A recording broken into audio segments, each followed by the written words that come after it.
안녕하십니까. 거꾸로 투자하는 쇼킹 부동산입니다. 이 사람 또 사고친다 시작해보겠습니다.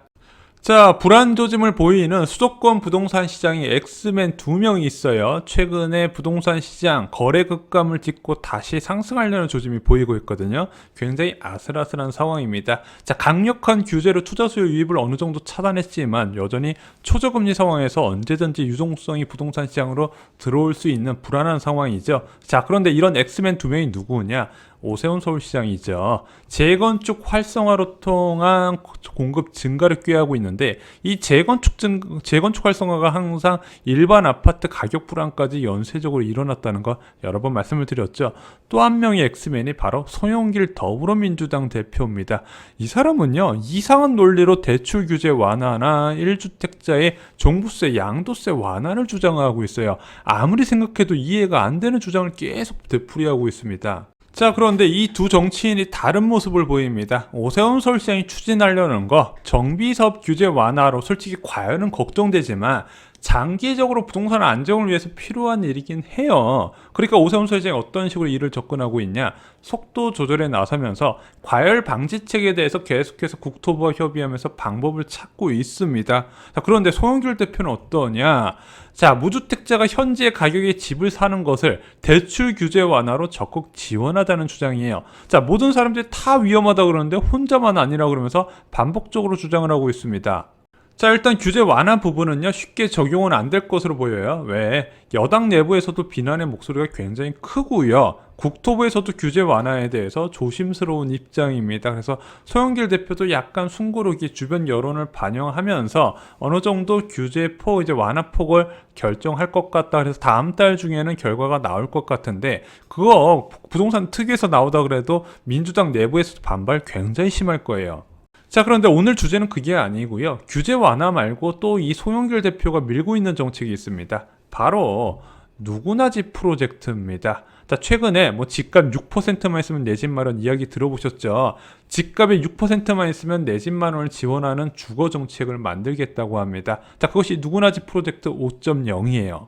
자, 이거 별거 아닙니다. 그냥 임대주택이에요. 과거 10년 공공임대주택의 변형 모델입니다. 이거를 LTV 94% 포장하면서 대단한 것처럼 이야기하는데, 이게 뭐냐면요, 예전에 노무현 정부 시절에 만들어졌던 10년 공공임대주택 정책이 있었습니다. 10년 동안 임대로 살고요, 월세 방식으로 납부하다가 10년 되는 시점에 감정평가 받고 그 감정평가 기준으로 해서 분양으로 전환시키는 주택이 있었어요. 자, 그런데 이게 감정가격으로 하게 되면 아무래도 주변 시세가 반영될 수밖에 없고요. 부동산 경기에 따라서, 그리고 신도시는 입주 이후에 시세가 빠르게 올라가는 특성상 당연히 감정 가격이 높게 책정될 수밖에 없었고, 여기 임대주택 주민들의 거센 반발에 지금 없어진 제도입니다. 근데 누구나 집 프로젝트는 이 10년 공공임대와 다른 점이 있다면요, 분양 전환 금액 산정 방식이 달라요. 자, 그래서 만약에 이제 10년 임대 같은 경우는 감정 기준으로 했다면은 이 누구나 집 프로젝트는 조성 원가 기준으로 해서 공급을 한다. 한마디로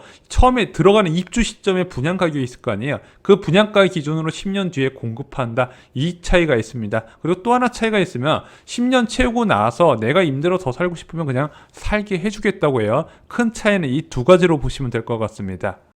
자, 그런데 이상한 점이 있어요. 자, 분양 당시 금액을 10년 후에 공급하면은 시행사 입장에선 큰 손해죠. 자, 10년 후에 원가 받으려고 LH가 기다려야 되나 이런 생각이 드는데, 송영길 대표는 이렇게 제시를 했습니다.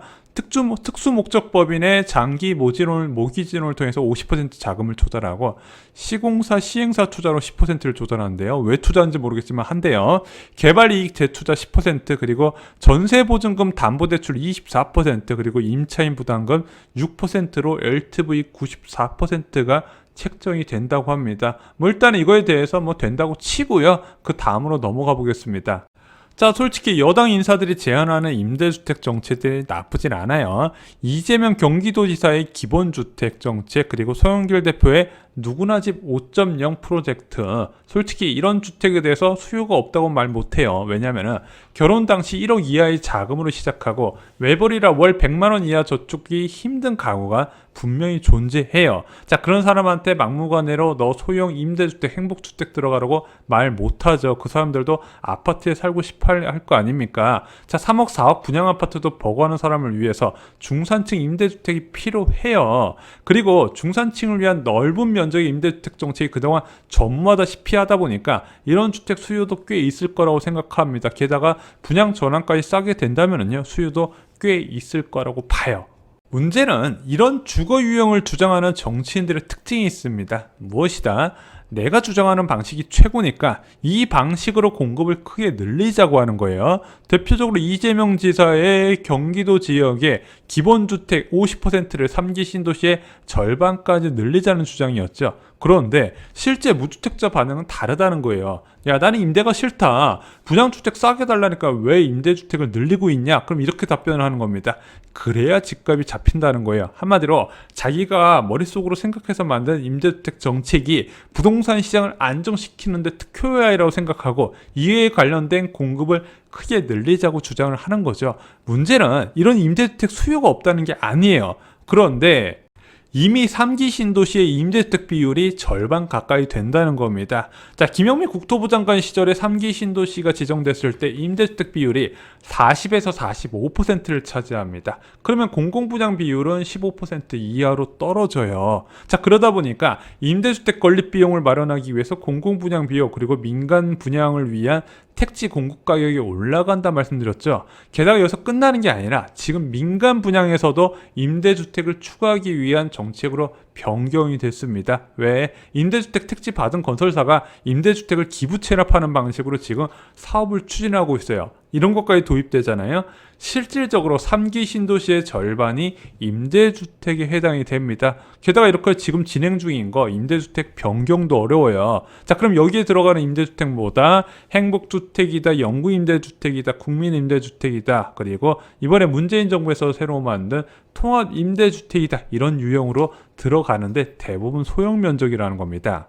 자, 그런데 정치인들이 내가 생각하는 임대주택 좋다고 새로 들고 나오잖아요. 그럼 이 임대주택 정책을요, 기존의 임대주택 정책을 바꾸면 상관이 없는데 문제는 자꾸 절반으로 줄어든 분양 물량에서 빼서 공급을 하려고 한다는 거예요. 왜? 기존의 임대주택 정책 지정됐기 때문에 못 바꿔요. 그러면은 분양 물량, 각 지자체에 할당된 지분에 있는 물량을 분양 물량을요, 임대주택을 공급하려는 겁니다. 지금 경기도 지역에서 공급되는 3기 신도시, 경기도시공사 참여진부 50%를 기본주택으로 추진하는 것과 같은 맥락이라는 거예요. 게다가 송영길 의원도 똑같이 따라해요. 자, 5월 25일 날 3기 신도시 집값 10% 누구나 입주. 자, 이 누구나 집 프로젝트를 지자체한테 요구를 해요. 3기 신도시에 적용해달라고 요청을 한 거죠. 그러면은 지자체에서는 어떤 물량을 내놓을 수밖에 없냐? 분양 물량을 빼서 내놓아라, 이런 얘기인 겁니다.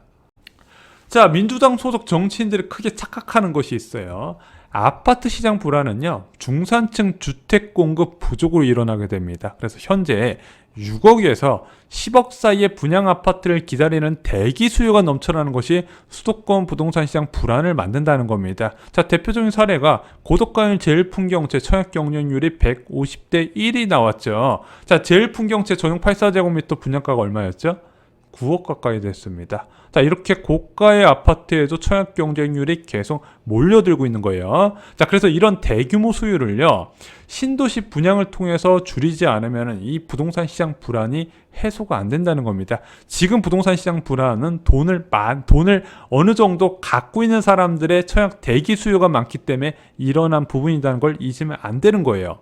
자, 그런데 이런 분양 대기자한테 임대주택 확대 정책을 제시한다는 것은 어떤 거냐? 자, 휘발유 가격 오르니까 자동차 타지 말고 자전거를 권하는 겁니다. 왜냐면은 임대주택 수요하고요, 분양 수요는 전혀 달라요.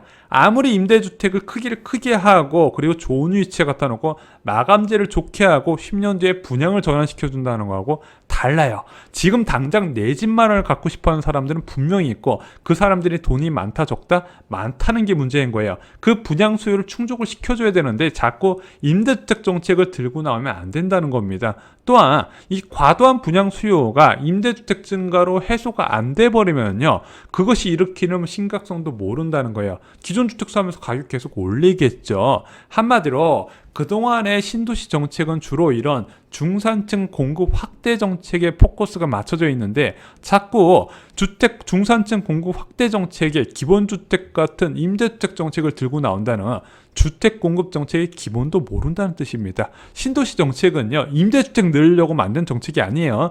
중산층 분양주택 공급 확대가 목적이었다는 거죠.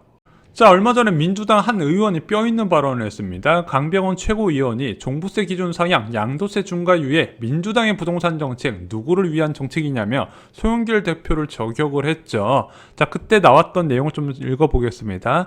공급 대책 중 특히 택지비 조성 원가 연동제를 통해 3기 신도시에 공급되는 30만 6천 호를 파격적인 분양가로 공급할 수 있어야 된다. 그래서 이 30만 6천 호가 5억 미만으로 싸게 분양될 수 있을 거란 믿음을 준다면 청정부지로 치솟은 아파트 부동산 가격을 하향 안정화시킬 수 있을 것이다. 저렴한 분양가 정책으로 수요를 충족시켜서 집값을 안정시키자는 주장이죠. 왜 이런 상식적인 주장들이 이렇게 드물게 나오는지 모르겠습니다. 자, 제가 민주당에서 임대주택 좋다고 이야기하는 사람들한테 꼭 이야기하고 싶어요. 자, 임대주택이 그렇게 좋으면은 네가 들어가 살아라. 그런데 재밌는 게 있습니다. 자, 이런 임대주택 좋다고 만드는 사람들은 절대 자기가 만든 임대주택에 안 들어가 살아요. 자, 제발 제가 부탁드립니다. 모르면은 좀 가만히 있는 게 도와주는 것이다. 자, 지금 안 그래도 3기 신도시 임대주택 많고 지금 기본주택까지 뭐 추가한다고 해서 제가 굉장히 예민한데, 여기에 또 누구나 집 프로젝트까지 안 끌어들였으면 좋겠습니다. 이상으로 쇼킹 부동산 마칩니다. 좋아요, 구독, 공유 꼭 부탁드립니다. 감사합니다.